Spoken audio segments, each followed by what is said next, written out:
Well, we could talk about machines because I think it does help to have a decent machine when you're animating, because you definitely don't want something that's like that doesn't have like a dedicated graphics card. Yeah.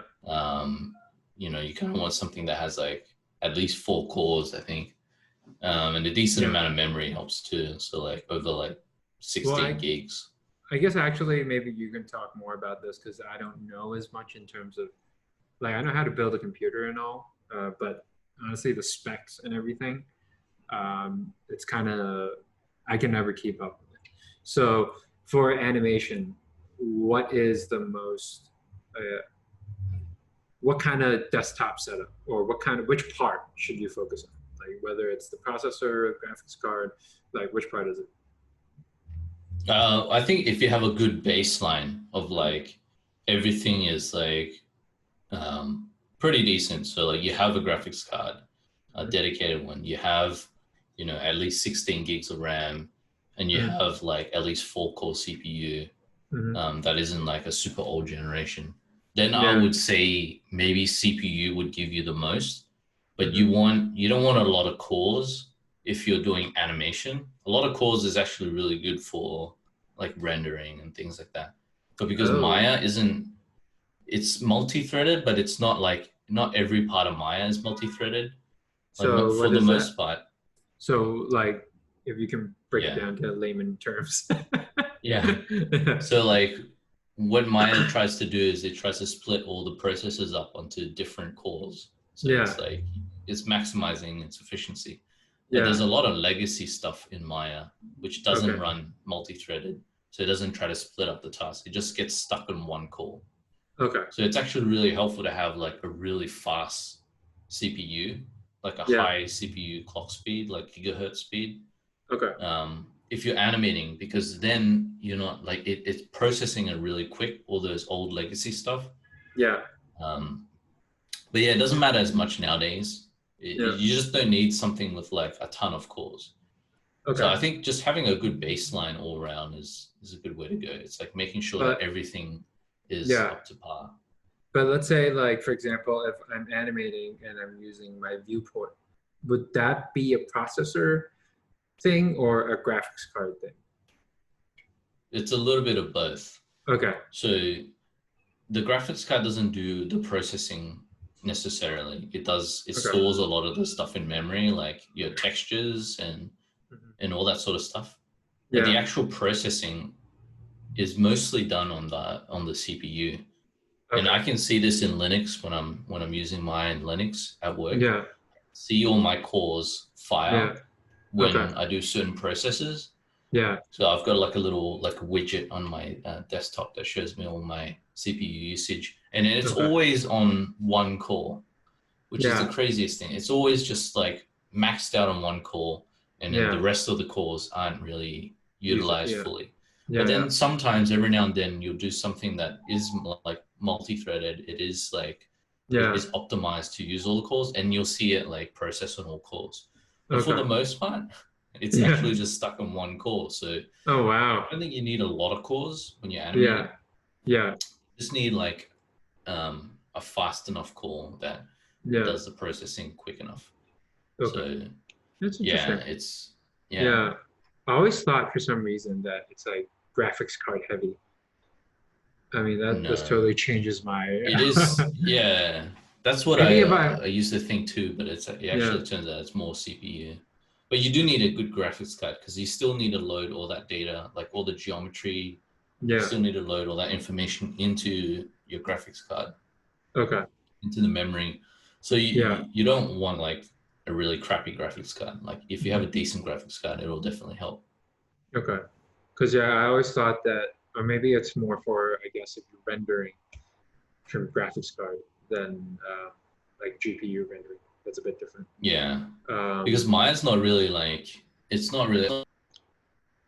Oh, your mic just muted and it came back on. Oh, that's weird. Yeah, it just went, like it just scrambled. Yeah. Yeah. Maybe I dropped it and now it's fucked. Yeah. No, I think it's fine. Maybe it's just loose. But sorry, what were you saying? So it's Lost my train of thought. Sorry. But yeah, like no, yeah, it's so mine's not really optimized to yeah. maximize the graphics card usage like most games are, because Oh, game okay. developers would like spend all their time like trying to get the most out of the graphics card, Okay. because they know that's where they're gonna get like the best mileage. Okay. But mine isn't really like a traditional game engine program kind of thing. It's more, Yeah. it's more just like art creation. So a Yeah. lot of their processes are just thrown onto the CPU. Okay. Oh, interesting. Oh, that's good to know because now I don't need to fork out like a fortune to buy graphics cards. Or Yeah. like I always try to buy like I have because I changed the laptop, right? I have like a GTX 1070 or 1080, I forgot, just sitting here collecting dust. Yeah. So hopefully I can But they use it one do day. like it's not like totally Yeah. useless. I think they're Yeah. trying to leverage the GPU more and more in Yeah. especially in the later versions of Maya. Like if Yeah. you're like up to 2019, 2020, they'll Yeah. like with like viewport caching and everything like that. I Mhm. think hardware caching, I might be wrong, but I think it dumps some information onto the graphics card so Okay. you can load it back up Yeah. quicker. Like Yeah. so when you're playing back, it's like things are already like Yeah. cached into memory, so it's much quicker. Yeah. But I yeah, I think could like be wrong. I didn't look into it enough to. I need to fact check again. yeah. Because it's hard to travel with desktop. I was looking into keeping my graphics card and maybe making it into a eGPU, so just like an external graphics card unit. So basically, it's just a box, and basically it's like a hard drive, and you carry it with you. But it basically you plug it into your laptop, and it uses that graphics card when it's plugged in instead of your laptop. I Yeah. think like nowadays more and more like applications are trying to use the GPU because they know how powerful it is. So Mhm. I think it is a good idea to have a decent GPU as well because you Yeah. never know like when the next iteration of something comes out. Maybe you're missing out on a lot of like new speed improvements because your GPU just isn't up to scratch. Yeah. Yeah. Yeah, Yeah. but I think that's not a Yeah. yeah, it's not a bad idea to kind of like make sure both. But I think like just having a good baseline is Yeah. what helps the most. You don't want to like have any one part be a bottleneck Yeah. because if you don't have enough RAM, like Hmm. machine RAM, Yeah. then you might not be able to like load as large scenes. Yeah. And yeah, there's a whole bunch of factors involved. But I think just having an all round machine is better than having one thing that's like way Hmm. above the rest.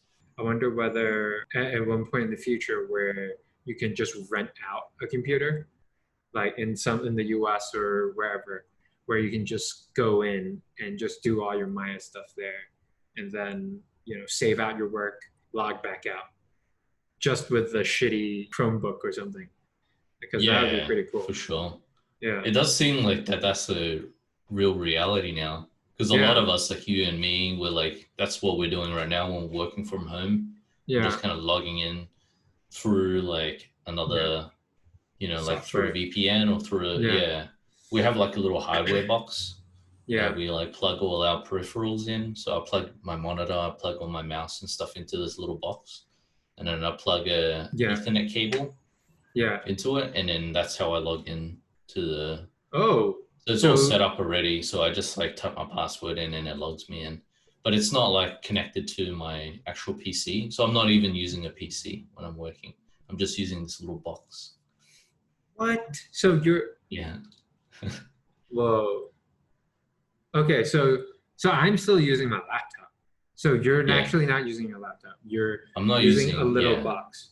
Oh, It's like a small box and yeah. it's like, yeah. And you plug in like an Ethernet cable so it has internet. But I can imagine in the future it just connects to your local home Wi-Fi or whatever. And Oh, then wow. yeah, you just log in and you can just do your stuff. So Dude. it's all like done remotely now. So it feels like a real possibility. It's not that far Yeah. fetched. I mean, Google's doing Stadia, Yeah. um, What's that? that you can stream. You can stream games, so you can play games Oh or yeah, that's streamed. right. Yeah. Um, so it doesn't seem that far fetched that like other companies might be like, hey, there's a market here to Hmm. try to get like some sort of streaming thing happening where you can rent out a machine, Hmm. you can kind of configure the machine how you want, Hmm. and then maybe you have some sort of license server where you can store Yeah. all your application licenses. Yeah. I mean, maybe there's even a database of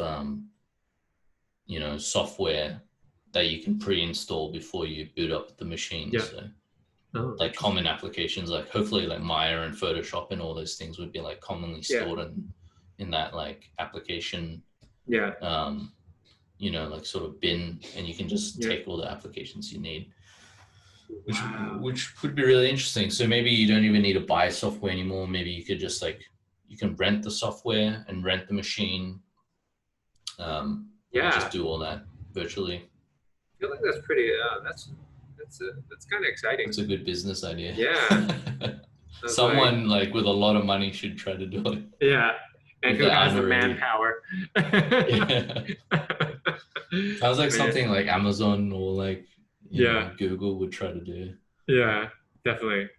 I mean, that sounds like yeah. I mean, that sounds like a good idea. I feel like I think Yeah. now with COVID, like it's tested out that remote work is possible, and it's actually probably more cost saving, for most Yeah. people. In a lot of Um, areas, yeah. especially if you're like if you're already like a business that runs online, Yeah. you know, maybe it makes a lot of sense just to like not have the overhead of having an office anymore. Yeah. And I then think, like, yeah, exactly. At least not for like year round. Temporary workspaces are going to be even more popular now. So maybe it's like 1 month on, 1 month off. That could be a possibility. Um, yeah. So I think everything's going to go portable, really. yeah, Yeah. yeah. And I think a lot of people would have just sort of different like business strategies now where like Yeah. maybe they will only have a portion of the company be an office and Yeah. and have a much smaller office and just have a core team there as Yeah. opposed to like having a huge office with a lot of people, like a lot of artists in one area. Yeah. um yeah, it's pretty interesting times. Like Yeah. I heard recently that there was like, there's a lot of people, I don't know, I don't want to give out exact numbers because Yeah. could be some sort of like NDA thing going on there, but Yeah. there's a lot more people in at Luma now than I thought there was. Um, and I Okay. think it's more than there's ever been in the past. But I've never Yeah. seen, yeah, because we're not all together in the studio. I Hmm. haven't seen them. I haven't actually like seen everyone together. Yeah. And when I think about it, that's kind of crazy because I don't even think the studio could fit that many people So, into the one studio. But oh because we're wow. remote, we can actually do that. Yeah. I think that's what's going to happen, especially during deadline time. Usually, studios will do a crazy hire of a bajillion people to finish a movie, right? And they would pay for their accommodation. They'll give them actually more than like because it's a short-term contract, so they'll pay them more. They'll pay for their accommodation on top of that, and Yeah, just the and the flights. flights.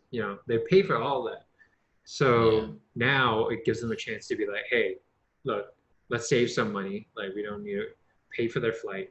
We don't like the accommodation. I think is the hardest, like the most yeah. expensive. And I So wonder how like the visas work as well. Like, would you need yeah, a work visa? Because I didn't, unless you're actually in the country, it doesn't sound like you need a work visa now. You can just yeah, basically just contract out to the person. So you're just contracting out to some third yeah, party. They don't need to fly over, so they save a ton of money on like trying to get visas up and running yeah. and all sorts of stuff. Well, I think the next step is like I think it's the next step of globalization, right? Like, but I think they need to figure out the tax. I think there's definitely some tax implications like that we don't know about that they need Yeah, to look at. Yeah, like, how do some people get taxed? yeah. I Yeah, think it might be like a lot of like people might have to start forming like their own companies in a lot of ways, where they're like Mm-hmm. either a sole trader, Yeah. or some sort of like contractor, Yeah. where you just get billed and you bill them back. So Yeah. like you'll be doing the billing, and then like the company will just be paying your invoices, Yeah. rather Yeah. than you being hired on as like a temporary employment or something Yeah. like that. Maybe it's just like a kind of change, a shift in the way Yeah. hires work. Um, Maybe a bit of change in Interesting. semantics. So you're no longer like Yeah. you're not an Yeah. employee. You're Yeah. just, or you like, a lot of the times I think it's like this weird in between employee status when you get hired by a studio as a contractor, where you go Yeah. in to the office to work. I know some companies do it where like they actually want you to invoice and bill in, Okay. but like other Yeah. companies just kind of like hire you, but give you some sort of temporary employment Yeah. contract. But it's different than if you're actually a full contractor, where you go in and you actually bill them invoices, and you Yeah. have your own company, your own, Yeah. like a business registration or whatever. Yeah. But I think it'll go more that way now, where Okay. like you'll be treated more as an entity, like as a Entity. Yeah. company. Yeah. Yeah. So it makes the tax simpler for them.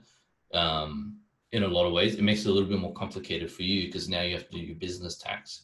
Yeah. But for the company, they just bill you. I mean, Yeah. they'll just pay your bill and then Yeah. treat you But I mean, like a it's actually might service. be a good thing for even just the individual having a company, just because you can expense everything at the same time. Like, Yeah, you can kind of segment your expenses a little bit better. It just yeah, means you have to like learn a little bit more about like how businesses are finances. structured, and Yeah. yeah. But I think Yeah. it's better in the long run anyway. You Yeah. can like, there's more like of a safety net. Hmm. Yeah. If you have your own business, you Yeah. can kind of, yeah, you can use tax laws to your advantage Yeah. more so than if you're an individual. Yeah. Yeah. For sure. Oh, interesting times. Very interesting. Yeah. Thanks for watching or listening to our content. If you like what you saw, feel free to subscribe to our YouTube channel. Thanks again. Peace.